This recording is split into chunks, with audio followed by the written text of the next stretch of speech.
Oh, what's kicking, players? Welcome to Weekly Wave. Thanks for tuning in. My guest this week is going to be Mr. Brent James. His latest release, Modern Cosmic Lust, came out in July of this year. We talk about everything from his role as an amazing father to a songwriter to just a dude walking around New York City having a good time. So thank you for tuning in. Find him online, Brent James Music, wherever you go. Here we hit. Buddha clack clack. Yeah. Cool. Holy shit, what's going on, brother? What's up? Brent James, everybody. Brother, thank you so much again for coming over. And let's pick up where we were just talking because I want to hear more about these drums. So you step into this life as a collector, or were you playing at this time where you started kind of looking around for stuff?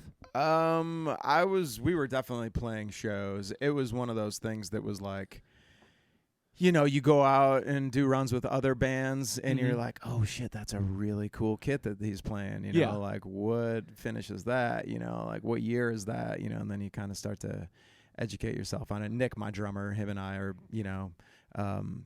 we're always trying to find something cool, you know, out there. And I just got met a ton Nick of stuff. at the Hard Rock a couple of weeks ago, and he was a really easy to play with, man. Oh yeah, and, he's incredible. He's got a ton of stuff too.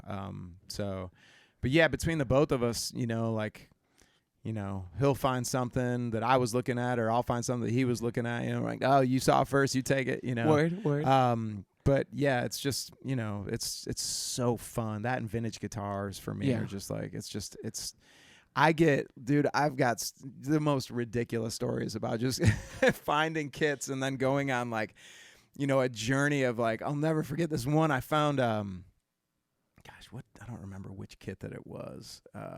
It was like a 60s Ludwig that this dude had like out in like, you know, like Appalachia. Like I drove out here and like I found the kit and my dad wanted to go with me. He was like, oh, I'm not doing anything. I'll ride out there with you. So we drive out there and I'll never forget this. It's the only time that like I really felt scared for my life because we're driving and my dad's with me. And normally like when I go get a kit, you know, it's like, you know, like getting here, you know, I drop them the address into my phone, you know, and then we're there, you know. But I put the address into my phone and I made a turn that it routed me on, but it was like up the backside of this mountain that was like going into the guy's house from the back way. Like there was a much easier way to go, like around the south side of the house, like a straight shot down the road. But my maps took me in this opposite way. So anyway, my dad and I are climbing this hill in my Jeep. We're climbing this hill and like we're looking like damn near straight up the backside of this mountain. It's pouring rain. It's really, really cold out. So I'm like, shit, is it gonna like be icy up here because we're getting so high? And we get to the top of this massive hill. There's no houses around, and we're on a one lane. It's a 1 lane, like 2-track, you know, like shit that you see up in northern Michigan that I grew up driving down, you know. So I'm like driving up this thing, and like we get to the top, and you can only make a left, and dog, it's like you're saying your prayers because like you can't see anything, you know, your headlights are straight out and then you have to go to the left down this side of this mountain. Like I had to throw it in 4-wheel drive, dude. We're going back down straight. My dad's like, is this the right way? Like, you know, you can like tell in your parents' voice, like when like they go from relaxed to like, oh, what the fuck did you get me into here? You've made me very uncomfortable and I don't trust your ability. Exactly. And I was like, Dad, we're good. You know, and the shitty part is that we were so far out in the middle of nowhere that we had no signal. So maps died. My phone, I had no like it was at that time like 4G or whatever we were on. Yeah. All that had gone away. So like, dude, it was like wild, wild west shit. You know, like we're like, all right, dude, like let's go. So we go down this mountain slowly. It seemed like it took forever. Curvy. And then finally, like, got a cell signal back and was able to call the guy and be like, look, dude, like, we just went through some crazy shit. Yeah, like, our heart rates are, like, next level, dog. Yeah. So he's like, okay, yeah, you came in the back way. You know, my bad. I should have told you there's 2 ways to get here, you know. And then he got me in there. But we went into this, like, nasty barn. It's all cobwebs. It's got, like, 6 dogs running around, shitting, running everywhere, you know. Like, we're stepping over all sorts of stuff, you know, like, oil pans and all the crazy shit. He's like, yeah, it's stacked back here, you know, and it's like that's what I love. I love getting back into the garbage and seeing like the fucking diamond in there, dude, and like Yes. seeing those like 60s badges on an old Ludwig kit and being like, all right, I'll take it. And just knowing that when I get it home, like I'm gonna clean it up and Yes. you know, like it's gonna shine again and it's gonna talk to me and be a real deal. And are you convinced that the best thing to do with these is to use them? Or do you have stuff where it's like, I don't even play that, it's so special? Dude, I use all of them. Cool. We use all of them. I honestly, like sauce. every kit, like we did, you know, like I don't remember which, when we started doing records at my studio, my house, it wasn't the Electrical Potential record. It was the one I think before that. But we used every kit that I had. Like we were like, all right, let's use let's use that little, you know, 20-inch bass drum downbeat kit, you know, like let's use that on this song, you know, and then Nick would be like, yo, let's use the stainless kit on this one. This will sound, you know, this is perfect for that, you know, and then let's use the White Marine Pearl 50s, you know, WFL kit on this joint, you know. That's so awesome. It's really cool. Like it's, you know, it's kind of all across the board as far as the drum sounds go, and I love it, you know, like I live for it, you know, it's cool. And is that where you see like, you know, the value in being a solo artist with a band is like apply as needed, you know, like you get that freedom. But if you have these guys that are your mutual collectors, like these are like your nerdy buddies too. So you guys go into the lab and shit, and you're like, I'm going to bring this tom from here and this kick from here. Yes. When does that process start? When we're doing final tracking? Or first time we play it, there's mojo here, we're keeping it for that? Yeah, first time I'd say. Cool. Yeah, right out of the gate, I'd say we know, you know, let's use this, or this guitar sounds good on this, or let's use that amp. Yeah. Yeah, I'd say it's pretty much right out of the gate. You just kind of know, all right, yo, I'm going to use this kit for this. You know, it's boom. Yeah. Let's go. And do you write mainly on guitar, or do you kind of bounce around whatever gives that to you? Man, you know, somebody just asked me. I just did this Songwriters Festival in South Dakota, and somebody asked me that. South Same Dakota's popping question, off man. with venues, man. Oh, dog, it's great. It was so much fun, man. Somebody asked me that close to that same question, and I will say I write songs like I know that there's guys out there that have their tried and true way of writing songs, and that's awesome. If they're successful at doing that, go for it. That's awesome. Me myself, like I'd say a majority of the way that I write is I have this like, you know, writing space in my house, like, you know, with my guitars, and like walk in there and grab a guitar, and then if you're feeling inspired, you know, like you sit down and you play through something. And then I write that way with a guitar or with an acoustic. But like I'll go through phases of like only writing a cappella, you know, like it's just vocal, and then coming down and sitting down, you know, with a guitar and hashing through the chords or whatever. And then I've written songs where it's just myself and a drum kit, and it, you know, became pretty cool. And then I've, you know, write songs on the piano. It's kind of all over. Sit down with an electric and, you know, just plug into, you know, like, to Logic and just mess with stuff that way too, and write that way. You know, I've spent hours just sitting in front of my computer, like running through different amp sounds, you know, being like, oh, this could be cool, you know, and then I'm in like the middle of like writing like a ridiculous, like super heavy metal sludge, you know, black metal song. I'm like, all right, I'm probably not going to use that. But dude, Norwegian black metal, if that's in your heart, you got to let it out. Yeah, man. So as someone when did you write your first song? What year did you write your first song? If you can pinpoint that. I would say my first band that I was in, we were called Ocean Soul, spelled S-O-L.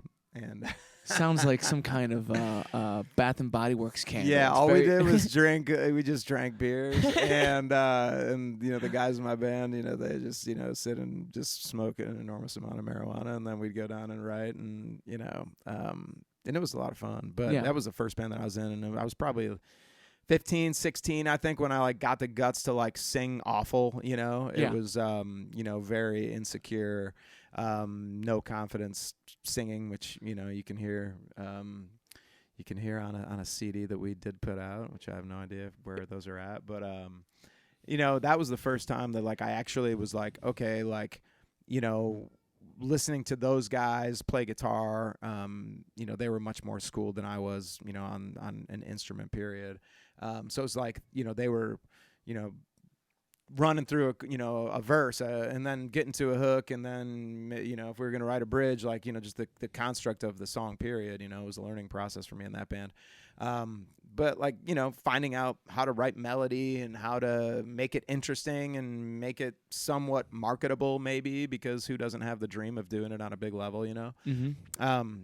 So yeah, it was cool to have my first musical experiences with those guys in the little old Frankenmuth, Michigan. For sure. Well, what year would that have been?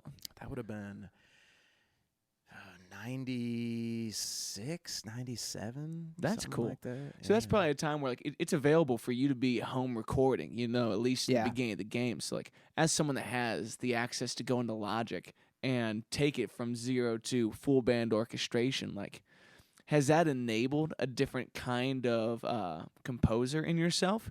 Or do you feel like that kind of thing gets in the way of lyric and chordal kind of accompaniment? It's a good question. I like being able to see where we're at within the song. If we need to go back and edit this spot, like it's quick, I like to do that. But I don't know. Sometimes it's nice to not have a computer around. Mm-hmm. I'm on both sides of that. Like it's there's obviously advantages to being in front of a computer, and you can get things done a lot faster and cheaper. Do not have to go into a studio. Isn't which that has the most been amazing huge, thing? The doors have come down. That was the biggest reason why we did it, was because you're spending money, you're getting from point A to point B, and you're having to deal with other people's schedules and, get the whole rigmarole together. And that's really hard. So once we invested and, sat down and said, look, like, let's spend the money, each of us, and get something good that we can, that would actually be able to live at radio, or TV, like, enough of, let's get to that point, like let's not garbage it out and, cheapskate on stuff, but, yeah, it's, I enjoy recording in my space. It's cool. Like I'm very proud of, we cut a Christmas single. My buddy is, he's like this, he's like this little LeBron James of like the program director world, like in radio. Like cool. His name's Brian Figula. I'll give my boy a shout out right there, because he's the gangsta.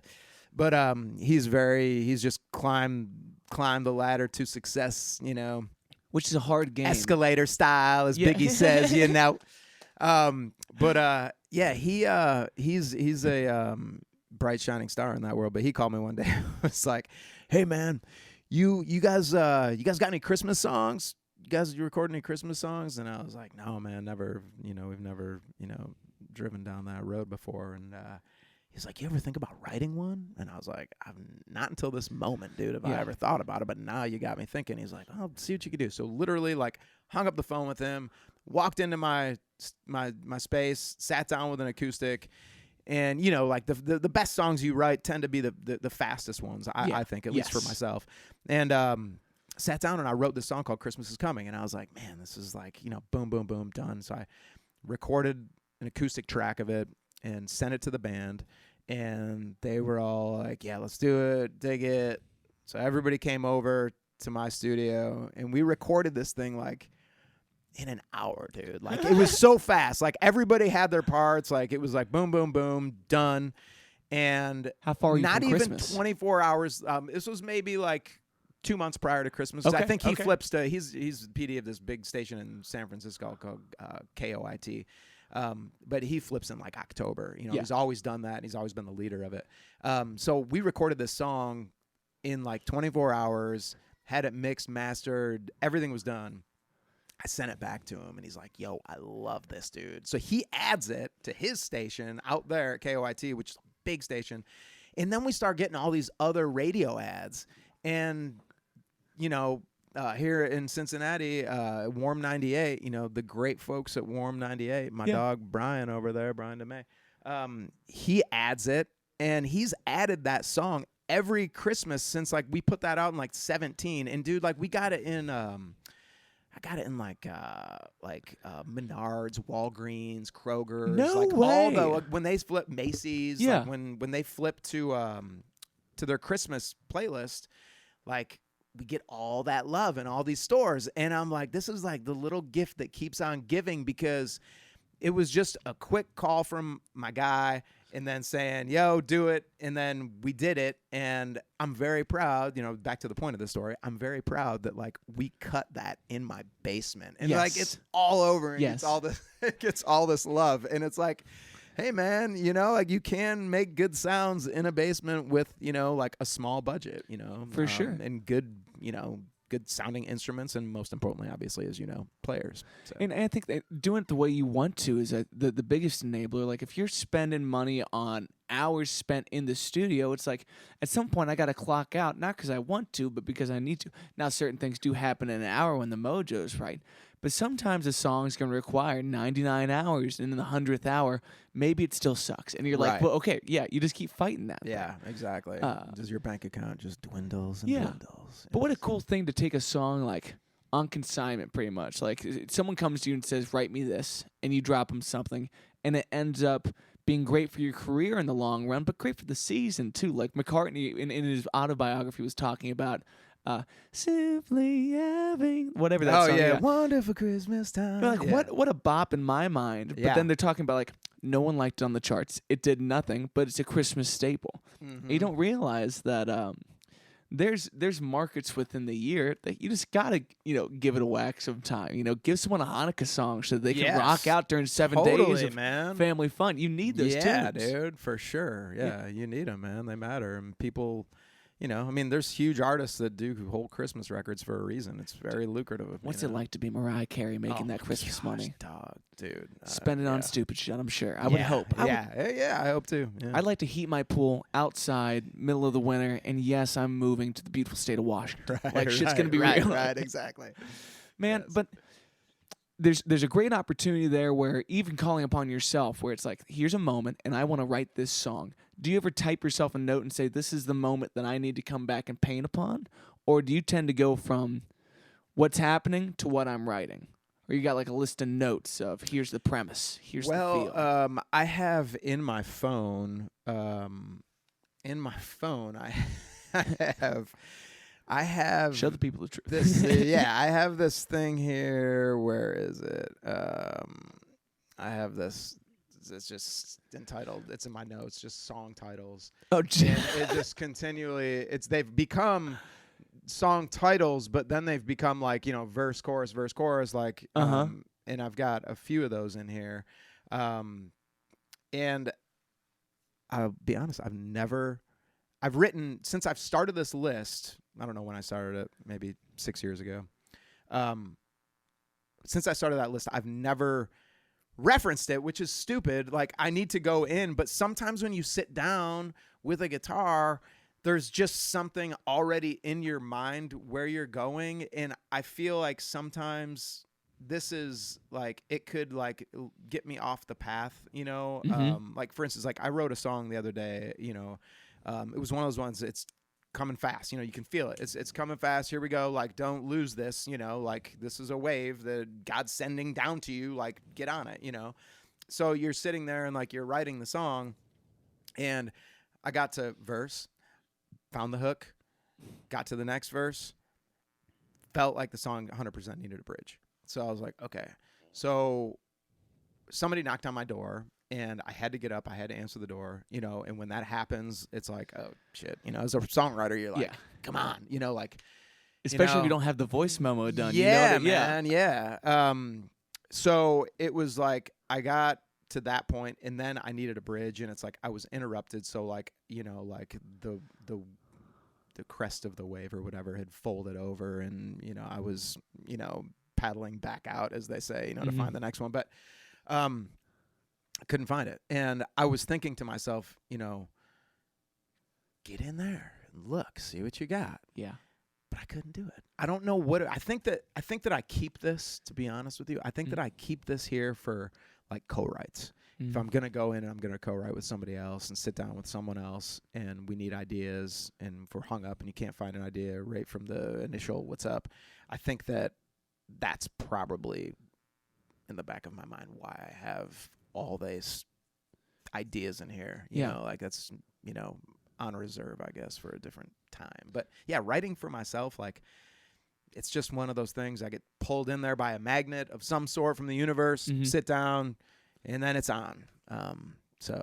But I did find the bridge eventually without referencing that. That's a difficult moment. If it doesn't come in that hour and you do have to go into the 100th hour with this song and fight through it, like there's a different level of craftsmanship there. Yeah. I think there's something that keeps you sane about being able to type it out, though, where, wherever life is taking you, where you're out of reach for guitar, the melody isn't there, but the lyric is, if you can't go the distance with this, and you know that it's better to put it somewhere than the nowhere. Right. Like, I have a lot of voice memos of me in the car humming something stupid. Oh, yeah. It's not often I need to reference that, but it's also great when, passion versus profession. Not many people have to walk that line the way that we do in this calling. And so when it's professional time, when I know I need to write even though I'm not feeling it, then I got to face my notes, Like I wrote something, it's on one of these phones, but just like awful about the airport. It was like, I apologize, Mom, in advance. It was piss-soaked floors and sky lounge whores. Like, that's the opening of it. And I was just pissed off at the airport. And my fiance saw this, and she's like, what happened? I was like, I don't know. Like, obviously, I didn't get very far with it. Yeah. But sometimes you need to drop a lyric and deal with it. And one day you're going to come back and fight with that idea and try to dig out what that was. Dude, you need to use that, though. It's a great rock and roll line, man. That's great. Yes. It's dirty, man. I got to get hammered at the airport, get there way before a flight, just take my time with it. Yeah, dude. You ever missed a flight on the way to a gig? I have not. Well, been severely delayed, but yeah. Still there on time. Made it in just at the right time. But yeah, I've never missed a flight and missed a gig. No. I tend to not even want to fly with a gig. It's like taking equipment that kind of way. It's the absolute worst. I was just like I was saying, I was just in South Dakota, and we were just I was out there talking with a bunch of these other writers, and it was like the anxiety of going to the airport with your guitar and having to essentially steal other people's overhead space. And like, I'm getting on the plane, and I've got this monstrosity of a guitar case and whatever my carry-on is. And, I always ask the stewardess, like, hey, do you have, you got that closet? Yeah. Like, and for some reason on United, both of them were like, we don't have a closet on this plane. And like, they weren't polite about it. Like, sometimes like, they're cool. They're like, like they respect, we realize we've destroyed and maimed an ungodly amount of guitars over the years. Like, please, like, give us a little forgiveness. But, like they were having none of it. And we're just like, no closet space. You got to find an overhead or we got to check it. And I was like, fuck. So here I am, like going down the aisle, like this, doing the old dumb guitar walk. And I'm looking up in my seats here, and in the back of the plane, I can see there's one overhead compartment that's going to give my guitar some love, and I had to jack that shit. Yeah. It's like, sorry, like, what else do you want me to do? Like, and then you got to sit far enough away from that so people don't know it's you. Exactly. And that's what I did. And at the end of the flight, shit gets real. Yeah, and sometimes, like, if it's far enough back and I don't have to, like, run and catch another flight, like this particular flight I had, like, a 2-hour layover, so like I just kicked it on the plane and like sat there and just looked out the window with my headphones on and like everybody get off the plane, and then I went back there, grabbed my shit, and I was out.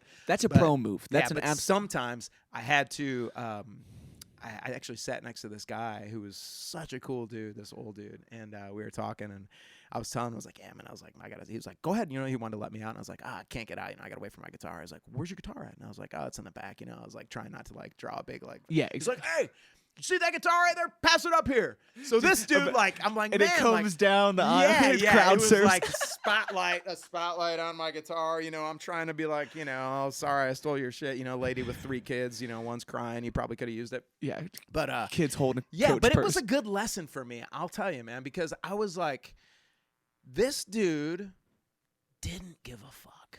You know what, man? Like, I sometimes like.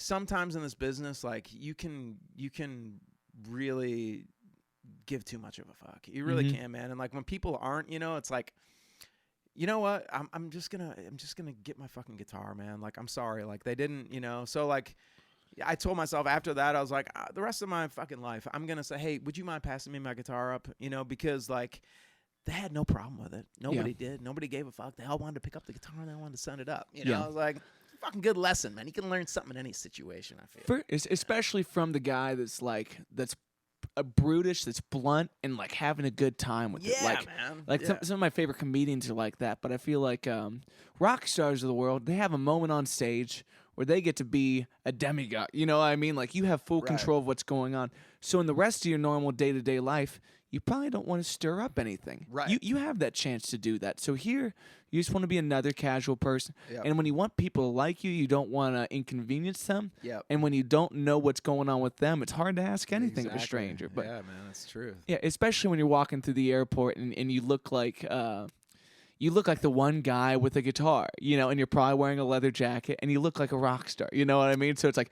they're going to perceive you one of two ways. Either I want to know him or who the fuck is that guy? Yeah. Who's that tired-looking, ragged piece of shit right there? Who's this guy that's using the baby changing station to change his strings? What the fuck is this? You know? Exactly. Man, it's special, though, to do a songwriting festival like that in a part of the world that's so musically different from what I know. I'm pretty sure it'd be different from what you know, because like the Dakotas seem like this open forum of whatever you find you got, whatever you got you make with. Yeah. You know? Yeah, so that's I was we played this is crazy because this was actually oddly enough my second experience out here. Like we had played you know, we did this tour with Ted Nugent, like I was telling you before when we were talking about drums, before we started this here.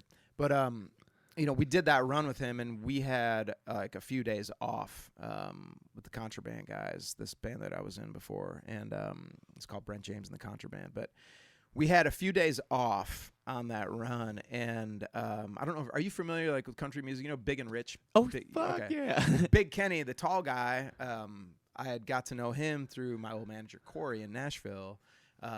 Great dudes, and he introed me to Big Kenny, and we did some co-writing. I did some co-writes with him. So we had got to know each other, and then we did this Ted Nugent tour, and he called, I think he called Corey or texted me, or I can't remember how it all came about, but he called me and was like, hey, I know you guys are out west. We have a show that we're doing here in South Dakota. I just bought a casino. Do you want to come and do you guys want to come out and play it? You know, and come hang out. And we're like, hell yeah, dude! Like Bought that would be amazing. Yeah, I've never yeah, heard that. I know, right? I know exactly. Yeah, whole That's nother cash, level, baby. Whole nother level, baby. Yeah. But we went out there, and him and John were doing this thing with their band, and I can't exactly recall everything because I was so sleep deprived. It was like I had no sleep in me. But we drove from like Salt Lake City or Seattle, one of those out there, and we drove to South Dakota, played the show, didn't sleep, hung out, got crazy all night in this casino with Kenny. You know, it was like insane. And then went back and met back up with Ted, like wherever he was at. But yeah, so I had already played that venue, oddly enough. The casino? Yeah, I'd already played the casino, and I was like, and then I got the phone call from my buddy Kevin Williamson and was like, hey, do you want to come play the Songwriter Festival that I put on? And I was very aware of the festival, and I was like, hell yeah. But he was like, have you ever been out here? And he's starting to tell me. I was like, yeah, crazily enough, like I've been to the Deadwood Mountain Grand Casino before, and don't really remember much. But yeah, it was cool to like go back out this time. And sleep like, deprived on the front. Yeah, I was very like well rested before I made the flight out, and I had like maybe 1 or 2 tequilas the whole time. Yeah. So it was amazing. Like I was like, all right, I'm not gonna lose my mind out here. Like I'm gonna stay. I'm gonna read about Calamity Jane and Wild Bill Hickok, you know, and like learn about this stuff and like really take it in. I mean, that city is just like, it is the coolest. I don't know if you've ever been before. I would love to see it, but I know nothing about it. You need to go, dude. Like it is. It's like 30 miles from okay, I know I was gonna draw a blank on this. It's Mount Rushmore. What? 30 miles from that. Was that so you can get Blackfoot in, Mountains like, or? go see that? Yeah, and it's just like the most beautiful terrain, you know, like I just sat in my hotel room and stared out the window for like a long time because it's that like inspiring of a place, you know. And Yeah. like the history and all the buildings downtown, the people are like next level. They come out in droves for that festival. Like you can't move. Every room that you play is sold out. You can't get in. Like it's like standing room only. You know, it's the energy is just palpable. You know, it's cool. Well, and you bring up something there that like we kind of talked about this once, where I'd ask you about a club in NYC. And he said, you know, lie to them and tell them you're bringing 50 people. You know what I mean? Like, do what you got to do to get in the door, because there's going to be people there. Is that the Lion's Den? Maybe that was Lion's Den. Lion's Den might have been. I can't. The Red Lion. The Red Lion. The Red Lion. Yes. The Lion's Den is those little sex shops off 75, which are hilarious. Yes, but there is a Lion's Den in New York City as well. We played it a couple times, but I know the Red Lion too. I just played the Red Lion. That was a great club. But I think we were talking about. Something up in the Brooklyn area.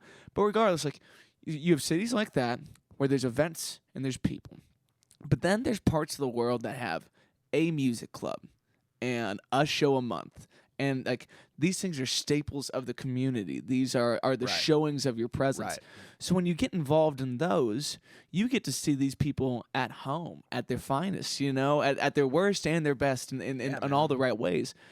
And it's really cool if you can come back there for a second time. Maybe the first time you party it up, and the second time you come with this recollection of the what and why, and then everything kind of comes together. Yeah, Deadwood's like population's like 1,500, I think. So like everybody is there. Yes, everybody that's in Deadwood, like, you know, like Kevin was saying, he's like, there's Sturgis and there's this songwriting festival. Like there's not much else going on.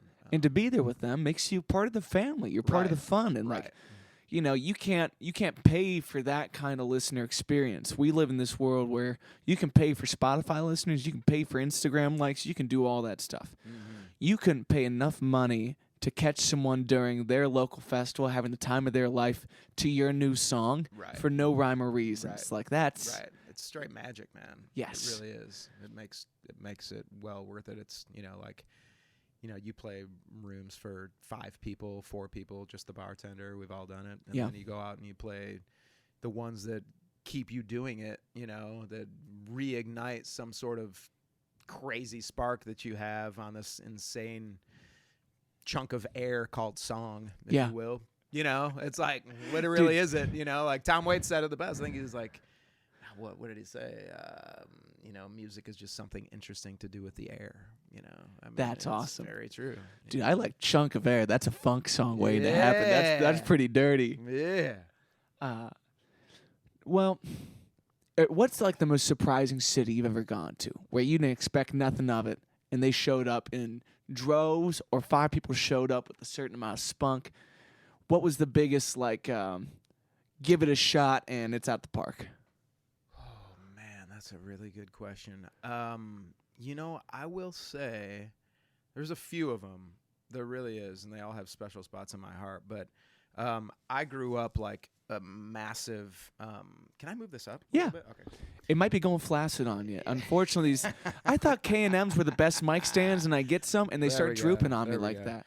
I think that probably for me, just growing up. And always loving like the whole like West Coast music scene, like the whole, you know, Hollywood, you know, like, you know, like Laurel Canyon scene back in the day, and then like even the 80s, you know, like Sunset Strip, over the top stupid shit, you know, like let's buy a limo and put a pool in the back, Motley Crue shit, like all the stuff that you grow up seeing, and like, you know, whether it's the singer-songwriters up in Laurel Canyon, or, you know, like the craziness. Like I always was like in love with like West Hollywood and that whole energy. Yeah. Because the energy is what draws me into music, you know, like anywhere, you know. But I think we played, you know, like I started going out there when I was in like high school. Like you know, the Whiskey A Go-Go, I always wanted to play the Whiskey because I was a big Doors fan. I was like, dude, you know, like we used to watch, my cousin and I would watch the DVDs of the Doors, you know, and shit, and be like, oh, dude, like maybe one day we could play the Whiskey, you know. And I was like a senior in high school, and they had this ridiculous contest called like the World Championships of Performing Arts is what it was called, which is, I look back. Sounds pretentious. It was a big money grab. Like, it might be a chess tournament. It was, they're lying to. it was so ridiculous looking back on it, but it was the catalyst of getting us out there. You know, like it was like that slingshot for me to be able to be like, okay, like I'm 18 years old. I'm in my first band. We need money to get to LA. You know, we went and auditioned for this thing and they chose my little band that I was in, Ocean Soul. Like we were picked to represent the United States in the World Championships of Performing Arts, you know, and it was like, okay, cool. Like we're all thinking, oh yeah, honestly, man, they chose us, you know, as a kid. That's serious. So yeah. As a kid, you're like, hell yeah. So we auditioned, like the line was out the door to audition and they were picking one person, you know, so they paid for our flights out, but we had to pay for everything else, right? Mm-hmm. And then they wanted us to perform like in this hotel for, you know, they were going to have record people there. And, you know, it was like it was a big money grab at the end of the day. Like, I think we had to pay something once we got out there. But anyway, so I went around town in Little Franklin, Michigan, where I'm from. I got sponsors. Like I would knock on people's doors and be like, yo, my band, like we want to go out and play whiskey, you know, like, but we have no money and like, you know, like you got to hustle and shit, you know. That's real. So that's crazy. Yeah. So we went out and like I ended up getting enough money to pay for all of our hotels in West Hollywood, which, you know, is expensive. Yeah. And food and drink and, you know, money for the guys in my band to buy weed, you know, and like, people you know, to live like, their lives you out know, there. and it's like when you're 18, those things are important, you know, like you gotta have, you know, because nobody had any money. So got all this money put together and we flew out to the Whiskey and I booked us a show like 2 weeks before at the Whiskey. I called and I said, hey, my name is so-and-so, and I'm not going to say who it is here because I don't want to ruin, because I still use this moniker to book like cool stuff, but I don't want to ruin it that it's a lie. But so I called and I said, hey, my name's so-and-so. And you know, I've got an act and, you know, like I wanted to see they're touring through there. And I need to see if I can get them on, you know, a bill. This lady so this on is the other your end. promoter name? Is yes. that okay, cool. Yeah, That's awesome. Yeah. So I called out there under this, you know, false guise of, you know, who I am and booked a show at the Whiskey and my dad just so happened to have a work event out there. And my dad worked for General Motors, the tool and die hardener, and they were doing like some sort of like tool and die event out there, which is so random. Yeah. You know, like he never traveled like growing up. Like he didn't have a job like that. You know, it was textiles like and steel, worked baby. at Saginaw, blue collar to the bone, like hell yeah, like, you know. But he had a thing in Hollywood that week that we were out there for work. And I was like, well, there's my fucking audience. Yeah. So the lady was like, you know, on the phone, like, you know, how many people can you bring? You know, like, okay. So, and it was pay to play shit, you know, but I was like, fuck it, dude. Like, I want to play the Whiskey. Like, what's it going to cost? Like, I'll make it happen type thing. So we went out. Sorry to go off on this big tangent. I know you asked me a different question. Dude. We'll get back to that. But this is the like story is the pertinent, best. I suppose, to yes. this. So, so we went out and we played the Whiskey, and my dad brought like all of his coworkers, and like we had a great little crew at the Whiskey, and I'm 18 and I'm on stage and I'm singing what fucking Jim Morrison sang, like everything that I saw in my mind's eye, like I was making happen from hustling shit, you know? So that was amazing. So that was my first experience playing out there. And, you know, shout out to Pops for bringing the people. So we did that. And then every year after that, we would go back, you know, and play. And like we played, you know, like I did the Whiskey a couple more times. Then we played like the Mint and played the Mint a couple times. And then I always want to play the Viper Room. So, so we played the Viper Room and we booked it. And sometimes, you know, it's like, anybody going to fucking be here? You know, like, but we played that show, dude, and we had a solid fucking crowd there for us. And that for me was like, back to your original question, it was like, you know, there's shows where you have people come, but you fucking know everybody there. The shows where the shows that you play where you don't know those people and they came out because they heard about your music some way through radio or whatever it was at that time. I think we were pushing a single and like we had radio presence on the West Coast. So like you had this handful of people that knew your music, kept up with it, saw that you were coming to town, and you could see how, you know, radio was working in that particular market and was like getting people there. But like for me, that was probably like one of the coolest experiences that I've had like early on in music, of being like, oh shit, like there's people here and I don't know them and they know my song, you know, Yeah, like dude, they that's knew the special. single. So those little stabs of like, you know, those little stabs of encouragement are what keeps you going, Yeah. you know, and being like, all right, well, I can write a song, you know, keep going. Well, that makes me want to ask you, like, you know, you're not a Cincinnati guy, but you choose to be here for what reason? So I moved to New York City after I graduated high school, and that's where I met my wife. She was going to fashion school at FIT, and I moved out. I was gonna go to LA. This just shows how much I love my wife. If she watches this. But I was gonna go to LA and, like, you know, be in a swimming pool in a limo, find somebody that had a limo, you know, and like do the stupid shit, you know. Was gonna go out there and do that, but then my best friend's wife was going to FIT, the fashion school out there, and he called me one day. I was like, hey man, I'm gonna go out, you know, and see her. Like, do you want to roll along? So I was like, all right, yeah, I've always wanted to go to New York City. So went to the city, and I was like 22, I think, 21, 22, and went with him. And my now wife was sleeping on her couch. She had just graduated fashion school and was like interviewing for jobs out there in the city. So I got out there, and oddly enough, I had brought another girl with me on this trip, which is, you know, that was an awkward ass ride home. Yeah, it was bad news. She just watched you fall in love. Yes, man, I know. She was a really, you know, cool girl, but like my wife was like, you know, met her and I was like, all right, it's over. So, met her, and then we lived in the city I was there for 8 years, I think. My wife was there for 10. Her dad like kind of got into a bad way and was, you know, like kind of nearing, you know, like the end of his life and stuff. So she got a job offer in Cincinnati from a company that was looking for somebody with New York experience, and she got that offer, and then I had just signed a publishing deal and a record deal with Skid Mills in Nashville, and I was driving. I signed that deal while we were living in New York City, so I was driving from New York to Nashville like every 2 weeks when we started this record.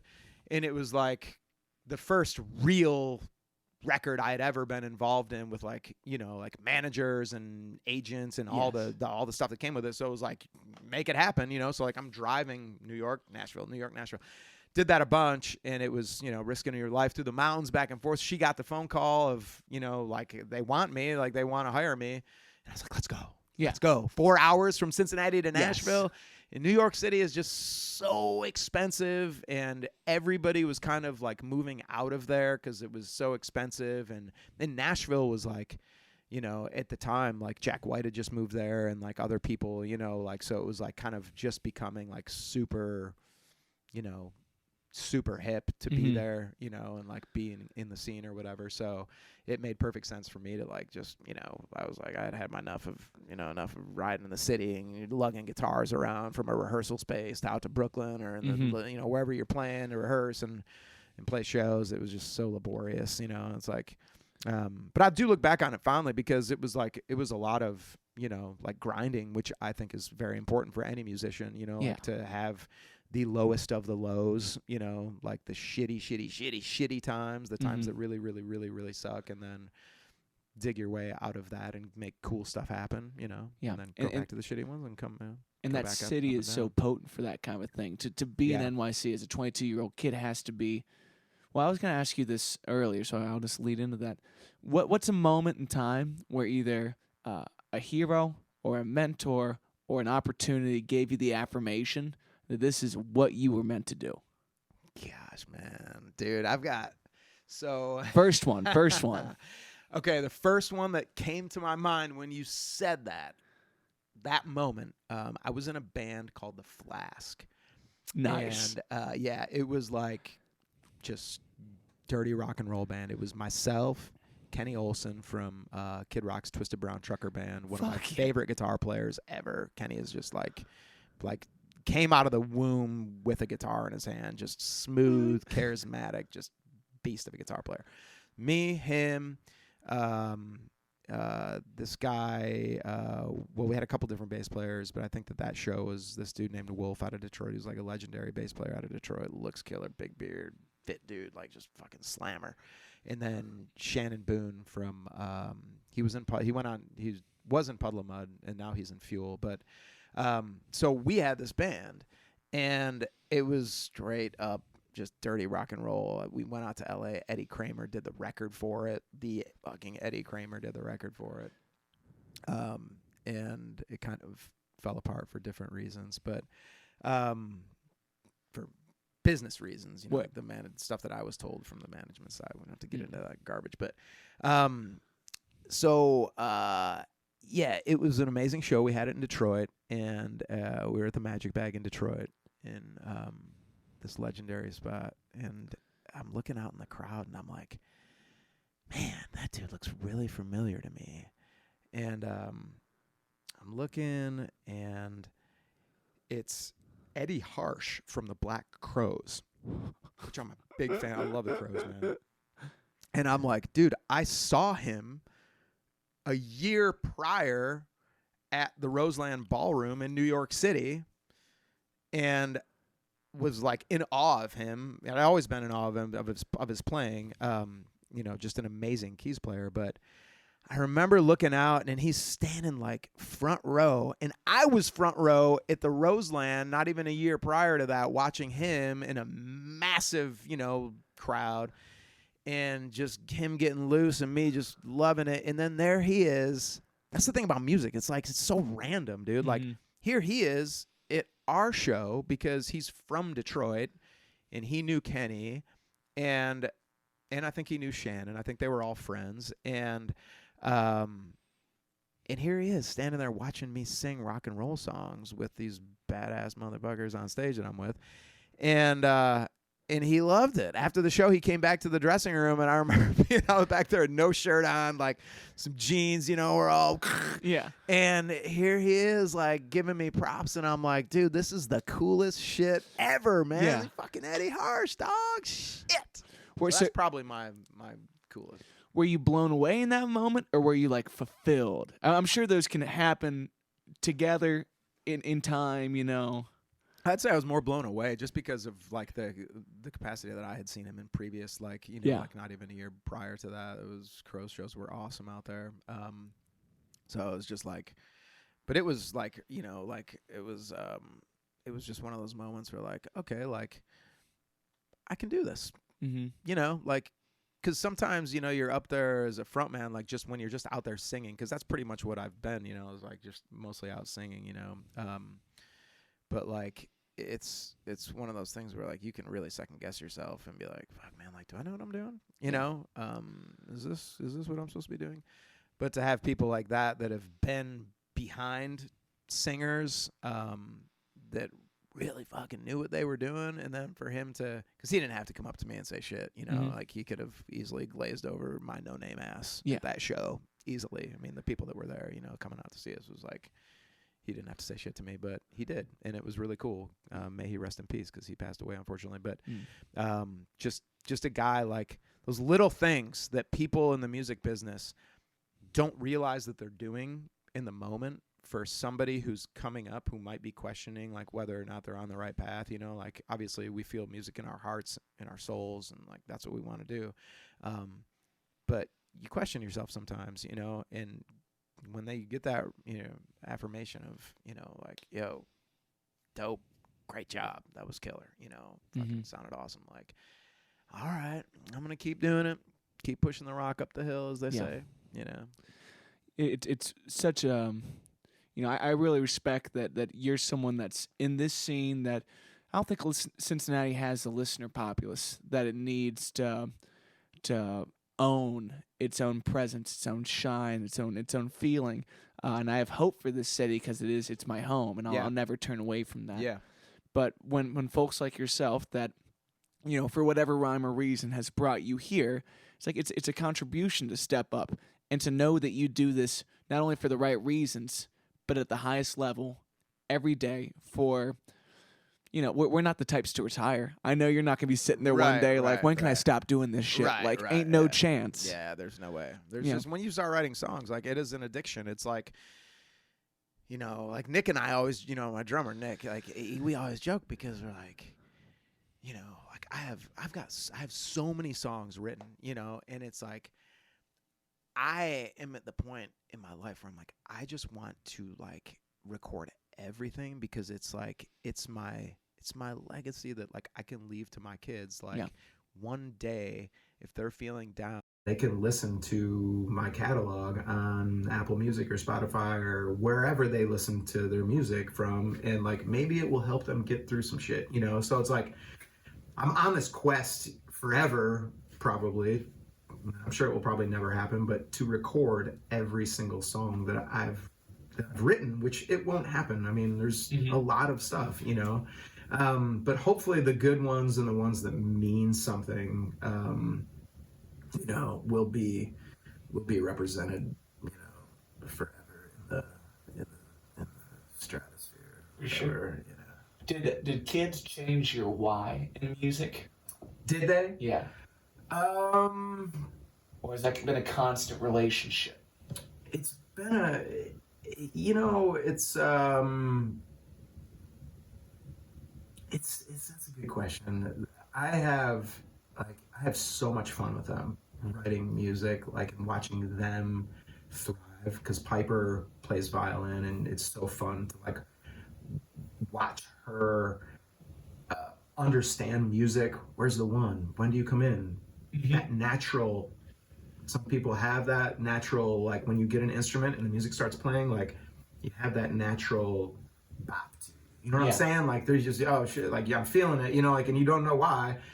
And my kids have that. So that's been really cool to watch both of them. Like Hudson plays the drums, like I can sit in the basement with Hudson and he'll throw down a beat and like we're there together and I can come up with something, and he's able to give me that basic, you know, and it's like, that has been just so much fun. Like I never expected those two things to have happened, you know, like I was you kind of like, oh, that'd be cool if they did, but no pressure. I never wanted to be like, come on, play, come on, you know, like that's what I'm fucking do, you gotta do it too, you know.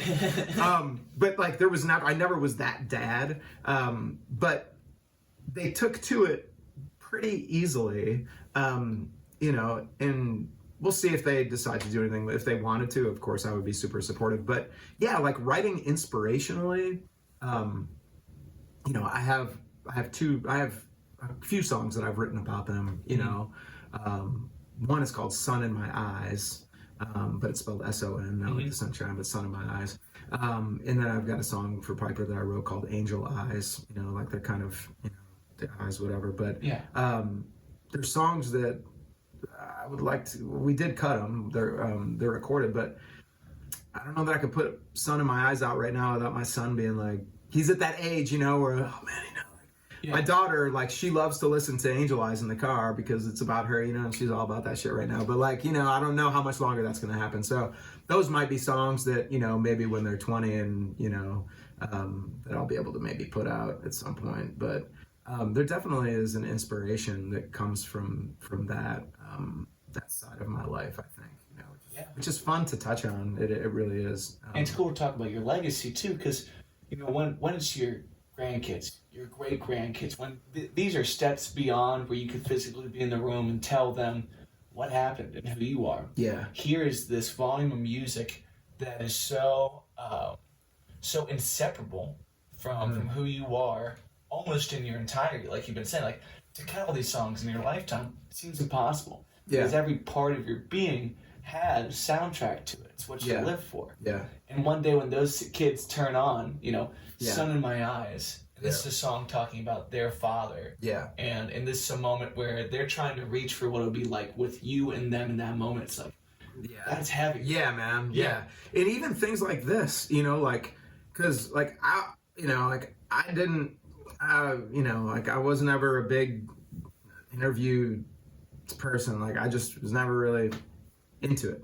Then I did one out in South Dakota with the songwriter thing, and then you asked me, and I was like, you know, maybe I'll start doing these, you know. And it was fun out in South Dakota. I was like, this was fun, like doing this. But these are things that like can live online forever that they could look back and see you and I having this conversation, in 50 years when I'm, hopefully I won't be dead by then, but you never know. But drinking to the point where you don't talk that much, I mean, look at grandpa. Yeah, exactly. But there's something great too where it's like, there's a lot of folks that may be on the brink of their first song, the first reason to do so, and you would never listen to songwriters talk about, all the reasons that you're pissed off about your flight, or the reason that your kids brought up this song, or a day that you were on the road with Ted Nugent. These are an unfathomable life for a lot of people, but it's not. It's right there. In the moment that you become an 18-year-old kid with a crazy look in your eye and a couple of markers of what I need to do in this life, you start checking shit off. Yeah. That's when you learn to be crazy. Totally, you learn to be yourself. Totally, man. How have you kept from being jaded by the business and happy to follow the path? And this, I try not to be jaded. There's sometimes circles that you're in, when you're in different places, and like you can, you sometimes listen to why people are writing a song, and it's like, man, I've never been able to write a song because it was a popular moment in popular culture. It was never anything that I've ever been able to do or was ever interested in doing. So like, those are the things that kind of jade me a little bit of like, that stuff's out there and it exists, I love to write songs like Bob Dylan wrote songs, I often think of like, how did they write their songs before technology? Like you think about like a Neil Young, right? Or a Neil Young song, or Bob Dylan, like back in the day, like, when they wrote those songs, like they had to straight up play those constantly, because before they got a deal, they probably didn't have any way to record them right out of the gate. So like if you write a song, like shit, okay, here it is, I can't forget it. So like you got a woodshed. So I try to take that, approach sometimes to writing songs, like there's times where like, I'm like, oh, I gotta record this. I'm like, no, just don't, like work through it, like make it a more natural process. Like don't make it a superficial process of, not that that's superficial, because I've got plenty of songs that I write and I'm like, gotta record. But sometimes like there's a song that you write and you're like, I'm gonna continually play this and I'm gonna see if I remember the song tomorrow. And that's a big fucking gamble to have as a songwriter, because you might love the song in that moment, but you tell yourself, I've told myself this a few times, is like, if I can remember it tomorrow, it's good enough. It's worth remembering. If I can't remember it tomorrow, then maybe it just wasn't that good of a song. Yeah. Like it's got to be memorable enough, And I've done that a few times. Sometimes I'm really scared to do that, but I've done it a few times, and like some of them I haven't remembered, and I'm like, fucking, it wasn't good enough. That's gone and it's in the air, as Tom Waits said, and it's back out, to see, and like maybe we'll reel it back in and part of it at some point in your mind.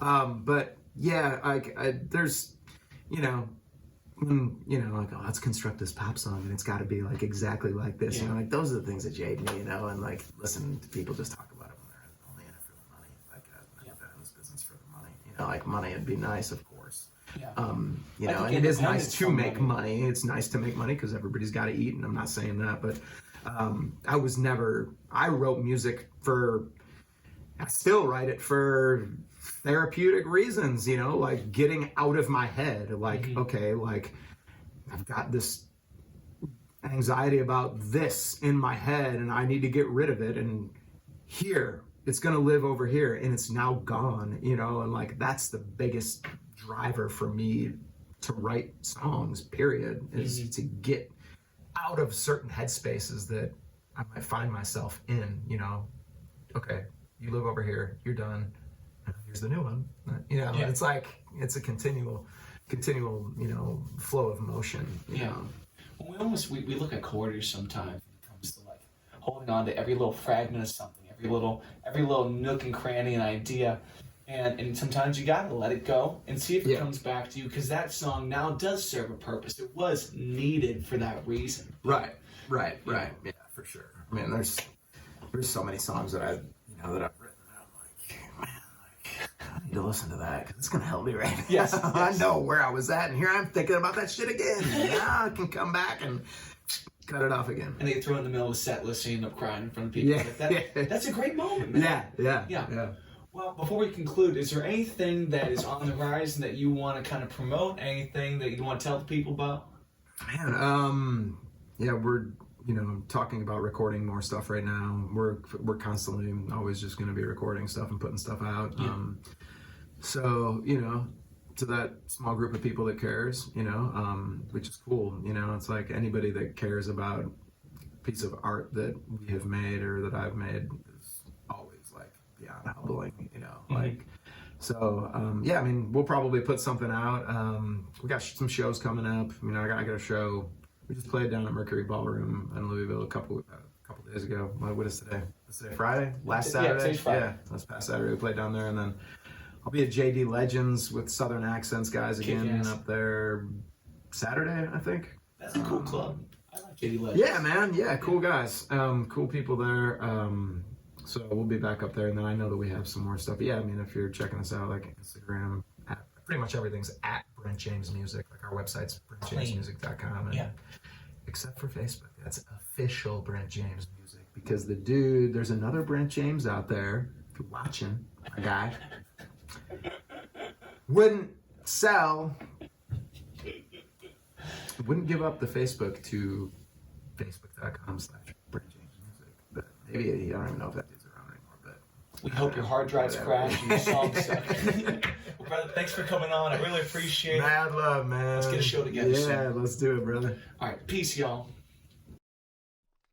And that, everybody, is Brent James. Again, check out his latest release, Modern Cosmic Lust. And as the holidays come around, make sure you stream his Christmas tune. Hold on, let me look it up. Brent James, Christmas.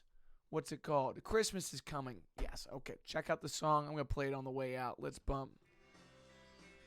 Have a good one, everybody.